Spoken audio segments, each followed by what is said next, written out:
huge crowd. I think it needs to go after it.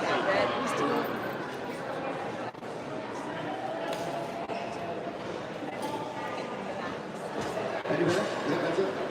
So say? Bit more. Bit more. More? Bit more. For the hard of hearing.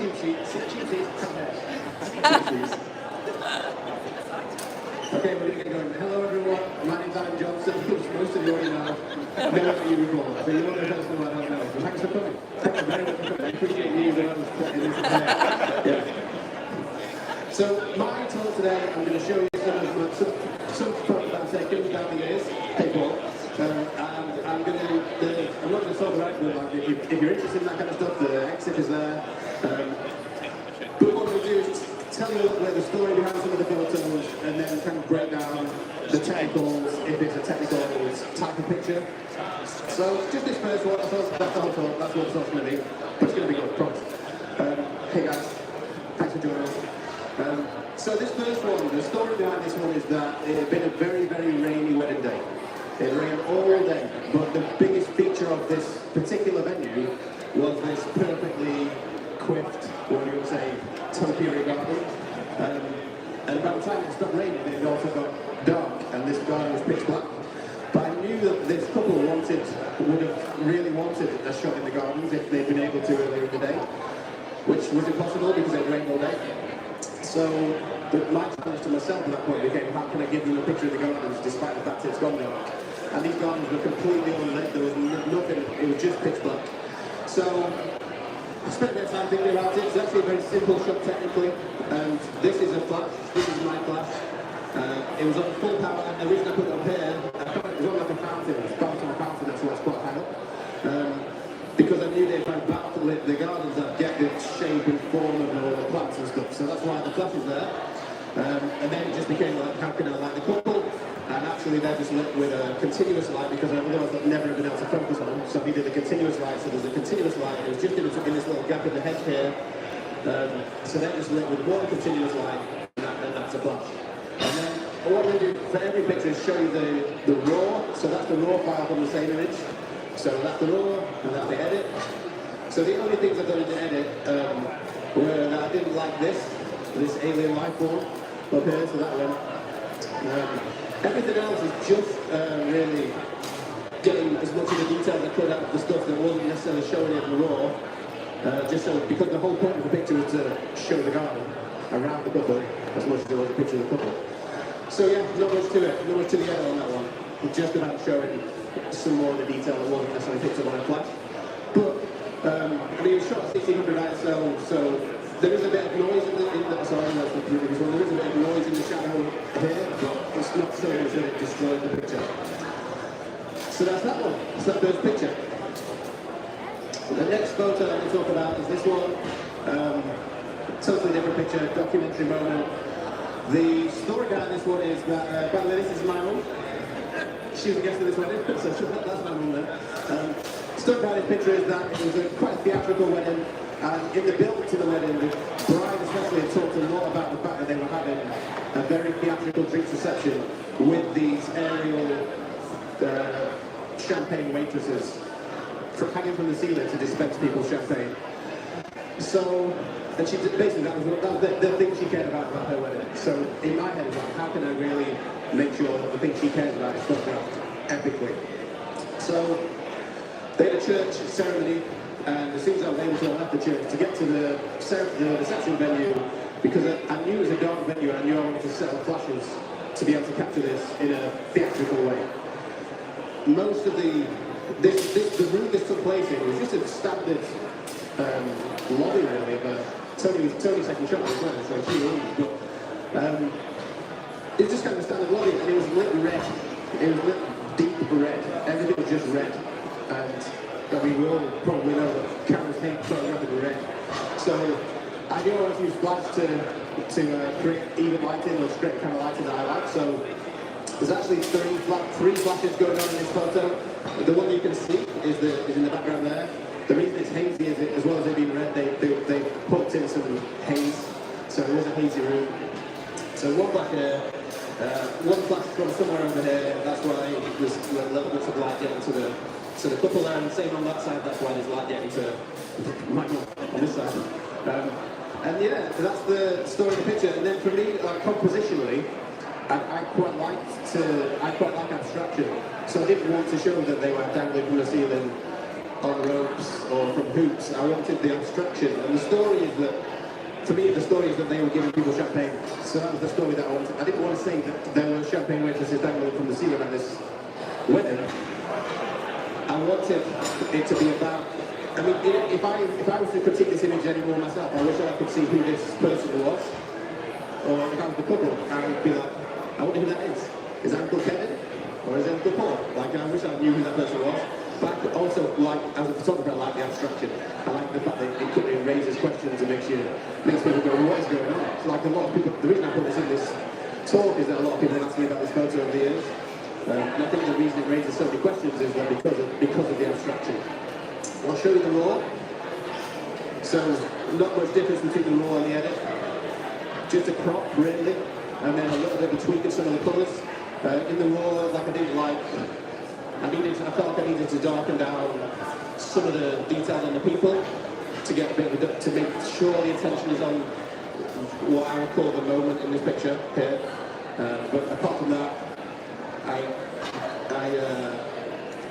I like to push highlights up. I know that the rule in editing often is to pull highlights down and recover them. If there's a highlight that is like a distant glow, I like to push that and make it more of a glow. So I did that and that just to make this glow a bit more, and then I added blue to it as well, so I wanted it to be a bit more blue, just to give the blue-orange contrast. But yeah, not much in the edit on that one. That was the raw. Just to talk a little tiny bit about this, so the lights were put down, the flash was quite bright because I needed to cut through the red and making sure that my light was the actual key light in the room, so that's why the ISO is quite low on this one, so the flashes would have been at probably like a 16 power or 8 power to make sure the flashes were the key light in this situation. This is a photo taken in Italy on pre-shoot. I love to play with colour and light. That's like my favourite thing to do if I can. And obviously, like on this side, that you have a silhouette, and that's the thing we all think about is the classic silhouette. Dark subjects, light background. But a silhouette kind of works in reverse, so I'm also looking where I can put something in the light against the dark background. And in an ideal world, you don't often get the opportunity to do it, but if I can do both of those things in one frame, then that's kind of the dream. And the fact this was so deep into golden hour, the sun was almost at a right angle, so that's why you're able to get this almost perfect split of the frame between the lit side and the darker side. I will show you the raw on this one because there's quite a difference this time between the raw and the edit. So you can see, like, I really want to emphasise the fact that this was the shadow side, but obviously it kept some of the detail in the raw, but there was a lot more detail on the raw, so it just doesn't quite have the impact that the edit has. And then I also wanted to really push the orange of golden hour and make it really orange. And then it just cropping it straight into, I really like when, especially when there's architectural stuff in, to use the transform tool in Lightroom and draw the lines in and get everything really perfectly straight. And then just the last thing was just being a little attention to detail of making sure that it's a 50-50 split between light and dark. So this line is pretty much dead center on the image. So yeah, just a little bit of attention to detail like that. Here's the next image. This is not a portrait, this was taken during this couple's first dance. So it's a real moment. I'm a big fan of, if I can make a moment look like a portrait, I'm a big fan of that. So I feel like it looks like a portrait, but I don't mind that. Like, they know it's their first dance. You might look at it and think that's a portrait. And I'm full of both of those sides of that. So what the story behind it is, this again was in Sicily, and they were having their first dance on a terrace, and it was one of those where the guests were asked to gather around, but they just didn't. So it just looked weird that this couple was dancing with a DJ behind them. It looked like just a couple and a DJ, and it's kind of awkward. And the DJ lights were very strong and very colourful. And I just wasn't liking the way that I was shooting it as normal. So there was they were dancing near the tables, so there were lots of glasses and candlesticks and stuff on the table. So I just got really close into one of the tables, shot through the glasses, shot through the candlesticks to give it this effect. And I was really happy with it. And I felt like it captured the feeling of the first dance way better than the wide shot where it just was never a DJ. So that's the raw. So you can see, like, I've not even cropped it. Like at the before and after, all I've done is really push the contrast of the colours. And the colours are all pretty much the natural colours that they were. Once I just, used maybe a radial filter here, I think it was, and then just used that to drag the contrast and the exposure down on all this section, and the colours just naturally came out. And then I don't do a lot in my edit. There's nothing really clever that I do in my edit. I just pull the blacks down, and then this photo kind of appeared. So it's just a colour and contrast edit, really. That's the story behind that. Here's another look. This is a very similar technique to the previous one. So this is actually during speeches, and this is natural light and no flash. They had really nice natural light as part of the reception. It was an outdoor reception, and they had like lanterns hanging down over each table, but almost with a softbox on each lantern. It was beautiful. So every table was almost lit with a softbox. But I was putting natural light because I didn't have the light in. So that's why the lighting is so nice and soft. Obviously, for me, this bit was all about the moment. But I wasn't happy that the raw was just kind of quite flat. Just felt quite flat to me. And I would have delivered most of the speeches pictures without any heavy edit, or whatever you want to call it. I would call this a heavy edit for me. So I just wanted to like experiment and play with this one a bit more, and then make it a bit more colourful, a bit more interesting. A lot of this is just completely manufactured by me. The balloon down here, just painted in my room. Because sometimes I'll just like a photo enough that I'll just play with it for a bit, and then sometimes I'll end up taking it right back and taking all my edit off and going, it was fine as it was. But this one I played with it and ended up here, and I just really liked it. And to me, the fact that even though it's colourful, the fact that everything else is dark really just makes it all about the moment in the photo, which is really what it should always come down to. This is from the same wedding as the previous photo. So what happened at the end of this wedding was, they weren't allowed to have a party at the venue.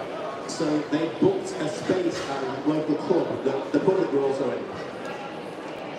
They went to, which they told me earlier on, I was like, cool, that sounds fine. We went to the club, and it was already tiny and already packed, and then 80 people from the wedding also went into this club, into a corner, and they were literally just like sardines were packed into this corner of the club, which was pitch black. No light, nothing. I didn't even have space to have a bag on my back. So I realised this quickly. My hotel was about 200 yards away. So I took all my stuff back to my hotel, went back with one camera and a flash on the camera, because that's all I had space for.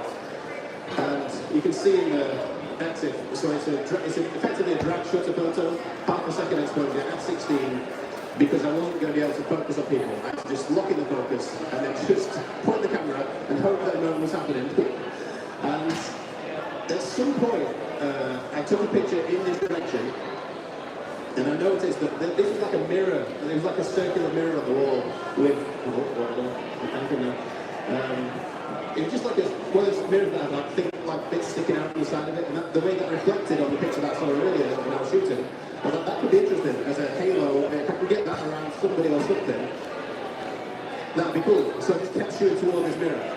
So if you see the gallery of this wedding, basically it ends up that all parts of pictures of the mirror have this halo in some way, but just the way it framed this moment, I really liked. I really loved it. And the fact that it ended up being F16 and 24mm, it really captured the way that the party felt, because it was chaos. It was just chaos, and they were already wasted from the day, and it just added the element of the fact that everybody's wasted, and everyone's having the time of their life. But again, the technique makes it cool, but the moment is what makes the picture great. That's the raw. So you can see that there's no actual much of an edit in this one. A little bit of lens correction for the 24mm. And then a little bit of just taking away that natural vignette that probably comes from the lens, just to get as much detail in the whole picture of every subject as possible. So that's the story behind that one. This is a portrait, obviously. This was taken at the day after session, so not during the wedding. We don't have this luxury, sadly. And I am a big fan of just wandering and seeing what happens in portrait sessions. And we were just walking, and I'm not even kidding you, like people were buying these kind of props in for thousands of pounds for like fashion portraits. We just stumbled across two vintage coat fridges on the beach. So we just spent some time taking pictures there. And I wish I could tell you this was like the first picture, and I was like, I have to get there, you lie there, and you look really cool, but that's not how it happened. We just built up from like quite classic standard pictures to everyone's more relaxed, everyone's getting into it. Full transparency, she was wanting more, she knew what she was doing. He really didn't know. So my challenge was like getting him to match up with her energy and her kind of how comfortable she was in front of the camera. But obviously it's sunset and all the rest of it, but we just spent time there. So this photo comes from just being patient and letting everybody settle in and getting into the groove and not thinking, all right, let's just get a picture here and then go and find somewhere else to take a picture. We knew we stumbled up something special. But I'll show you the raw, I'll show you the kind of instant versus reality. So there was just crap everywhere, like this red box and this like rubbish hair, bottle hair. And yeah, so a lot of the edit and that was just, I just cleaned it up and cropped it in.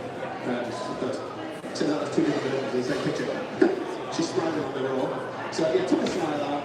I wasn't happy with it. No, it's two different versions, but it's the same photo. But yeah, again, not much of an edit. For me, I like to pull the blacks down and get the contrast popping, and then push the colour a little bit to make it feel really golden. But yeah, basically what I'm saying is find some vintage coat fridges and have a bride who used to be a model. Same bride, so same session as well, and totally posed. So this is not, I've not seen this in like waiting for her to back and then the same as his, you know, arm or anything. But that is a tattoo of her lips on his arm. So that's, and he loves her that much, and he loves her lips that much that they're tattooed on his arm. And he was also just generally obsessed with tattoos. And at the time, she hated tattoos and didn't have any. Now, I've kept in touch with these guys over there. Now she's got in tattoos as well. But I wanted to do something that kind of connected this whole thing, but more about the fact that he absolutely adores every inch of her, inside and out. And that's really, for me, what the photo was about, as much as going, oh look, that's her lips and that's her lips, how clever. But then the connection comes from the whole triangle and then linking everything back up together instead of just like, can you just stand by his arm and bang your lips because there's one picture of the things that match. But again, it was just like a lesson in patience. I've got like 40 pictures from this whole setup of trying different things with the hands, different lens choices and compositions, but this is the one I ended up going with. And I still in crypto from a few years ago. Yeah, that's an 85. No, that's the raw. So again, it's just quite flat compared to the edit. I really like warm tones. I really like my images in general are very warm. But also, this was taken in Greece, and it was very warm. So I wanted it to feel like it was at the time, as well as the general warmth of the emotion. So that's that one. Same right. This in portrait at the end of bridal prep. And this, I won't harp on about this because there's not much to it, but at some point she had just, I just spent a lot of time at the wedding just watching what people do. And at some point she flipped the veil or something, and I just really liked it. And so when it came to the last couple of bridal portraits, I was like, can you do the thing you're going to do in veil earlier? And she did it again. And it was just very natural, very quick, and I just loved it.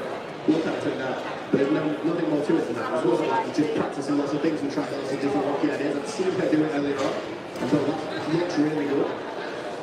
And did it again. And because it's in Greece, you've got lots and lots of white walls. So when I was doing the end of bride portraits that I often do, we were just in front of a white wall. And the haiku like element of the image makes it work. That's the edit. So the edit is just a crop and a warm up. That's it. This one, there's a lot more elements going on here. So this was taken in New Orleans, and at the end of a wedding in New Orleans, the tradition is that the couple move from the dinner venue to the reception venue, but they are police escorted and they're followed by a brass band. So it's quite an epic, it's called the second line. And that was a lot for me to try and get in my head of like, how am I going to photograph all these elements? Because we had the police, the couple, all the guests, and then the brass band in the dark. So for me, it became about I'm going to have to pare this all back in my own mind and not try and shoot everything, and try and decide on the elements I'm going to shoot at a time. So the first thing was these police bikes. When we walked out, right, these are genuine like movie set police guys on bikes. It was just so perfect. So I decided to focus a lot of my energy around including the police bikes, the police escort, more so than the press band. They came in, they're all in there when you see the full gallery, but a lot of my effort was in around how to show the epicness of the police escort. So I had a second shooter at this wedding, and I made them walk down the sidewalk, because we're in the States, pavement, with a flash on the pole in their hand. Just their only job was to point that at the couple the whole time. So the couple lit with a flash from my assistant. And so I just took 1,000 versions of this photo. Because what would happen is the police would do their siren, and then just move forward like 20 feet and then stop. And then everybody would kind of catch up to the police. And I just had to keep running around and get between the police bikes again, shoot the same thing, waiting hopefully for a cool moment to happen. And this is kind of the coolest moment that happened behind the police bikes. We'll show you the raw. So there's to me it was just too, like, I don't know where to land in the raw file for me. So I wanted to make sure the attention was first and foremost on the moment, like I said in a couple of the other pictures, but then keep all the coolness that's going on around the police bikes, but again with that abstraction element. So take a little bit of the literal, almost make it whoever's looking at the picture go, what's going on? Like, what's going on here? So yeah, the raw is just about lots and lots of. I tried to get it from Lightroom so you could see how many brushes and how many radials and how many gradients are actually on this photo. Even like brushing out, making sure this was really orange, making sure this one was really blue, like just keeping that contrast of colour and everything. But then the whole goal was to draw the attention into the actual moment that's happening with the couple. There was one thing in the raw, which is I was in two minds whether to try and take this person out, but that's the bride's son. So I didn't think that would be a nice thing to do. I think so. I've left him in, but just darkened it down a bit. So she knows he's there when she looks at the picture. The son's next to her. It's actually his son, I think. And yeah, that was really interesting. But yeah, I'm going to probably cut this short. I don't even know what time it is. Half past. We're good. This was taken another destination wedding. The plan for this wasn't only destination wedding picture. I don't know what happened. It's a flash picture. It's a single flash picture. It was in Sorrento, but it rained all day again. So they just didn't get this the kind of fairy tale outdoor Sorrento wedding that they were dreaming about. But again, it got to the end of the night, it's still raining. And I was like, I need to give it something that's like special and epic and that's Sorrento-ish. So we went with the venue had a roof terrace, and we went with there. But I'll show you the raw because there's not much in the raw in the end. Everything's very much in the shadows. I used a very high powered flash because I knew I was going to want to bring some of these details out. The boats and whatever that is. The island, the island. But in the raw itself, there's not much of that in there. So quite high powered flash, just right behind them. And then a lot of the work was done in the edit. Just with brushes and gradients and radials and brushing details where I wanted them, and just playing with the colours a little bit to make it feel kind of fairy tale. This is the same wedding as the previous photo, and they wanted to spend a long time doing portraits, this couple. So they got married, and then they wanted to spend an hour to an hour and a half in Sorrento, in the centre of Sorrento. And this was the only, I've said it before, it rained all day, but there was you can see how wet the floor is, but there was quick sunny spells. So it became about when the sun came out for like a minute or two, how do we make the most of that? The groom was a photographer as well, so the reason they booked me was that he cared about the artistic nature of photography. So that's why they wanted to spend such a long time doing portraits. But at the same time, we kind of wanted to make it more about her than him. So this portrait is obviously a portrait of the bride. And again, going back to the earlier one I talked about silhouettes and reverse silhouettes, I knew that the there was a shot of like there, and if she was in there, she'd be like this. But then it was like, oh, I'm going to put a groove in the picture. And I'm a big fan of like separated portraits, so I really like to separate the couple, but still haven't connected in some way. So noticing this highlight on the wall, I thought maybe I could sit on him against that while she's lit in the background. The edit for this one is there. So very underexposed, and I've just made black and white and really pushed the whites basically. That's the only thing in the edit on this one. And then I just used a gradient on this side in Lightroom just to push those highlights higher so that his silhouette is more obvious. This shot, another destination wedding, this was not intentional, but this is a venue with vineyards, and I kind of wanted to get something epic with the vineyards. When they got married, it was just on the top of the hill over here, but the reception was at the house down here behind me.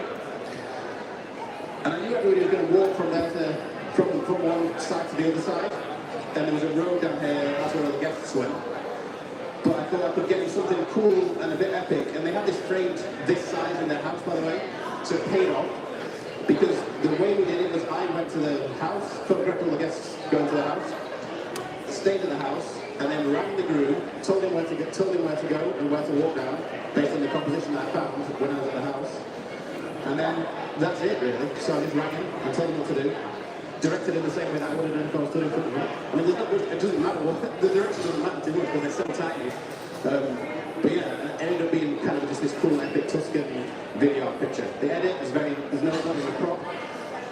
So again, it was just all that contrast and a little bit of dodging and burning just to draw the attention there first. So you know the bride and groom, like your eyes go there first and you're like, oh, there's the bride and groom, oh my god, that's epic. So yeah, it was a logistical photo, being on the phone. This photo is naturally lit. The only light in this photo is from the letters. So I've got as close as I could possibly get to the letters. And then they were dancers. So that's why they're dancing. They were like award-winning ballroom dancers, I think, or something like that. So that's why that makes sense in their story. And the foreground is just two candles on the floor, and I just shot through the two candles from a distance on one lens.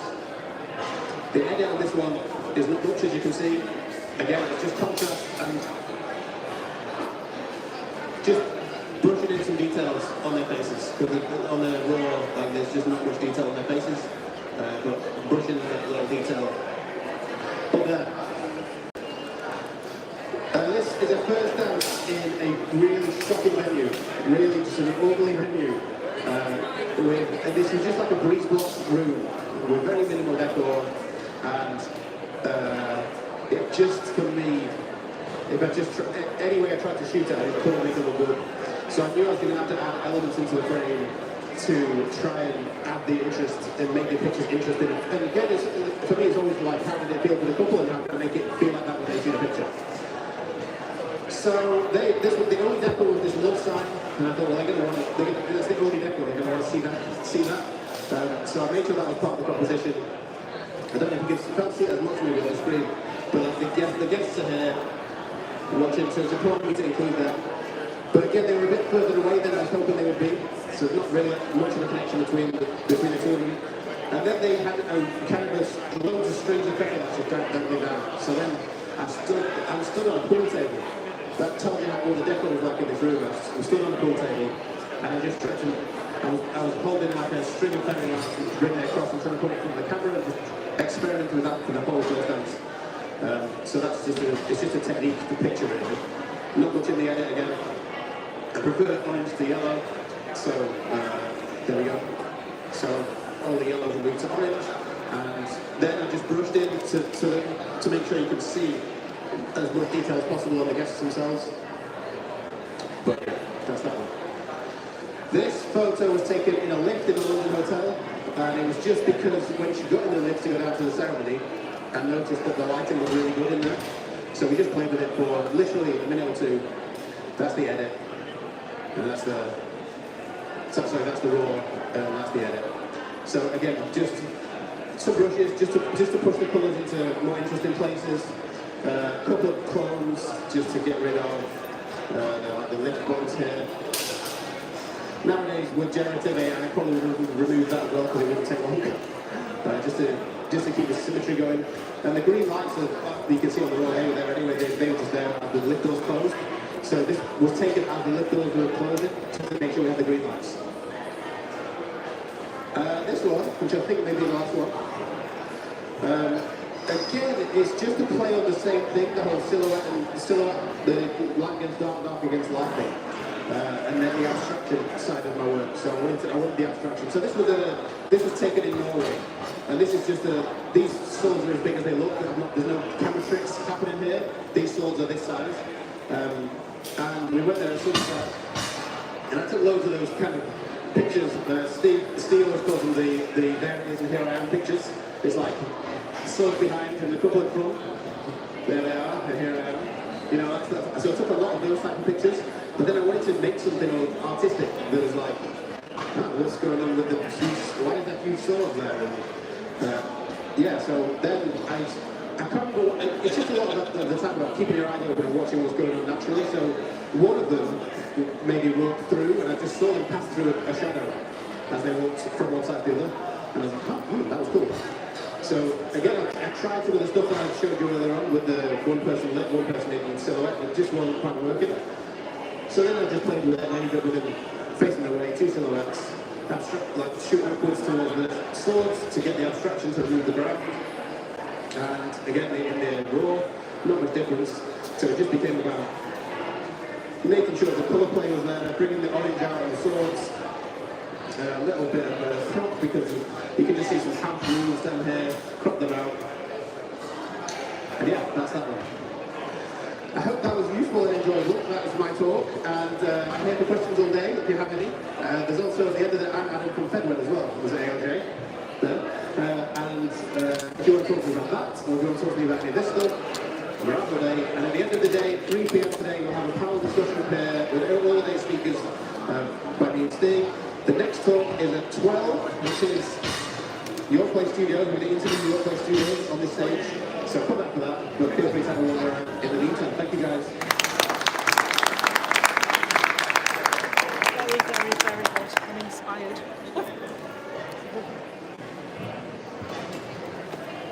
Oh, you got it. Well done.